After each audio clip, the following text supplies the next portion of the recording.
ദൈവതിരുനാമത്തിന് മഹത്വമുണ്ടാകട്ടെ. ഏവർക്കും ഹെർമിറ്റ്സ് ടോക്സിലേക്ക് സ്വാഗതം.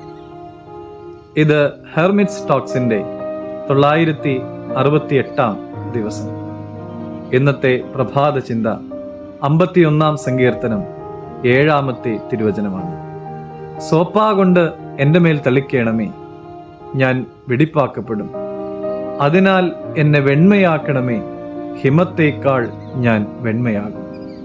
നാം ആയിരിക്കുന്ന ഇടം വൃത്തിഹീനമായാൽ നാം അത് വൃത്തിയാക്കും. നാം ഉപയോഗിക്കുന്ന വാഹനത്തിൽ അഴുക്ക് പുരണ്ടാൽ നാം അതിനെ കഴുകി വൃത്തിയാക്കും. ജീവിതത്തിൻ്റെ അഴുക്കും മെഴുക്കും നമ്മിൽ പറ്റിപ്പിടിക്കുമ്പോൾ കുളിക്കേണ്ട ആവശ്യം തോന്നാത്തവരായി നമ്മിൽ ആരാണ് ഉണ്ടാവുക? സ്വാർത്ഥ ചിന്തകളാലും പ്രവൃത്തികളാലും മറ്റൊരാളെ ഉപദ്രവിക്കുമ്പോഴും നാം കളങ്കപ്പെടുമ്പോഴും എനിക്കൊരു കഴുകൽ ആവശ്യമാണ് എന്ന്, ഞാൻ വെണ്മയാക്കപ്പെടേണ്ടവനാണ്, വെണ്മയാക്കപ്പെടേണ്ടവളാണ് എന്നുള്ളതായ ചിന്ത നമുക്കുണ്ടോ?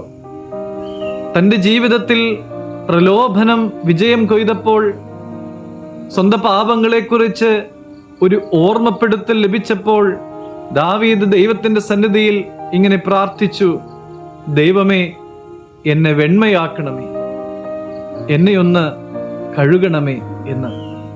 സ്വന്തം ജീവിതത്തെക്കുറിച്ച് ചിന്തിക്കുമ്പോൾ അത് വൃത്തിഹീനമാണെന്നുള്ളൊരു തോന്നലും ഒരു കുറ്റബോധവും നമുക്കൊക്കെ ഉണ്ടാകാറുണ്ടോ? അങ്ങനെ തോന്നുന്നുണ്ടെങ്കിൽ പ്രിയമുള്ളവരെ, കർത്താവിൻ്റെ അടുക്കിലേക്ക് നാം ചെല്ലേണ്ടത് ആവശ്യമാണ്. ഈ വചനം നമ്മൾ ഓർക്കണം. 1 യോഹന്നാൻ 1:9.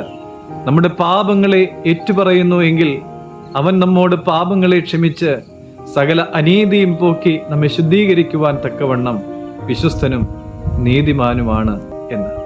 പ്രിയമുള്ളവരെ, ദൈവത്തിൻ്റെ സന്നിധിയിലേക്ക് ചെല്ലാം, കഴുകപ്പെടാം. ദൈവം അനുഗ്രഹിക്കട്ടെ.